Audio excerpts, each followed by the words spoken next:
Comme vous le saviez, mes frères et sœurs, la prière est le deuxième pilier de l'islam. Et c'est la première chose sur laquelle le musulman sera interrogé le jour de la résurrection. Et c'est la dernière recommandation que le prophète sallallahu alayhi wa sallam a faite à sa communauté avant sa mort.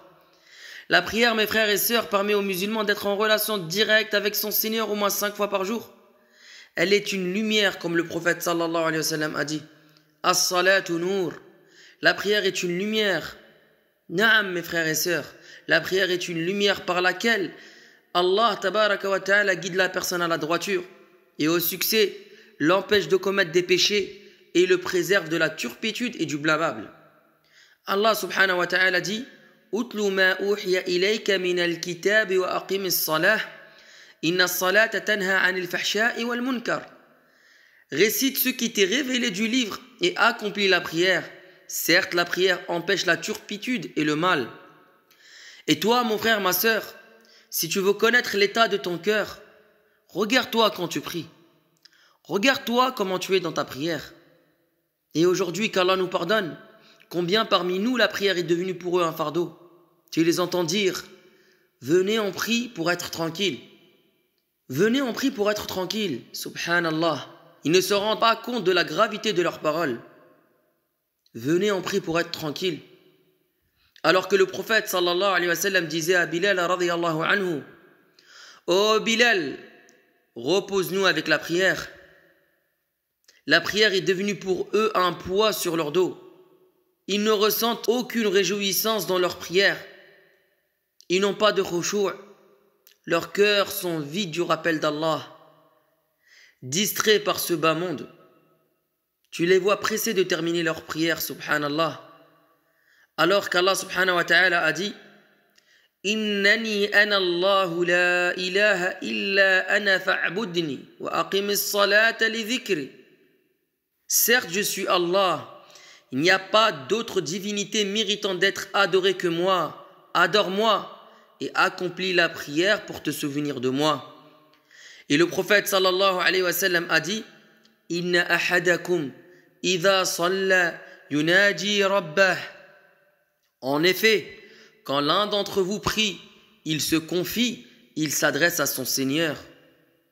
Mais malheureusement, leur cœur est malade, peut-être même mort. Et c'est pour cela que tu les vois par la suite négliger leur prière.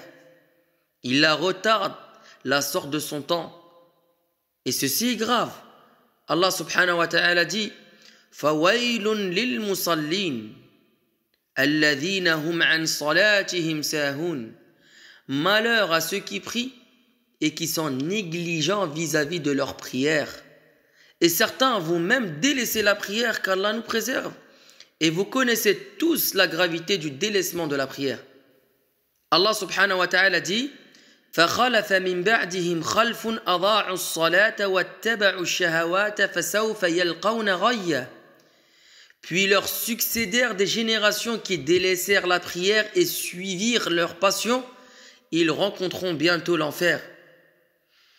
Et il dit subhanahu wa ta'ala مَا سَلَكَكُمْ فِي سَقَرٍ قَالُوا لَمْ نَكُنْ مِنَ الْمُصَلِّينَ. Ils vont dire qu'est-ce qui vous a acheminé à Saqar, c'est-à-dire en enfer.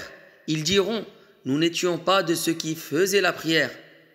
Dans ces versets, mes frères et sœurs, on voit clairement que son délaissement mène en enfer.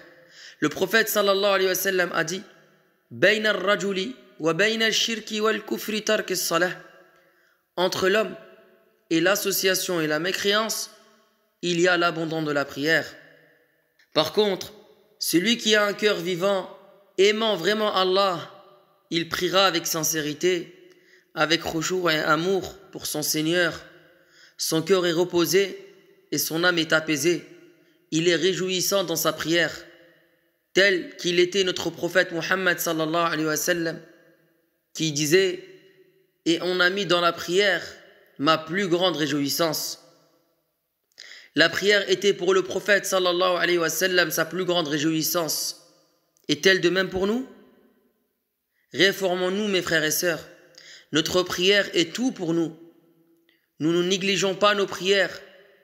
N'oublions pas ses mérites et son haut rang auprès d'Allah subhanahu wa ta'ala. Qu'Allah nous pardonne et on demande à Allah subhanahu wa ta'ala de nous guider, de nous faire aimer la prière et de l'accomplir comme il se doit.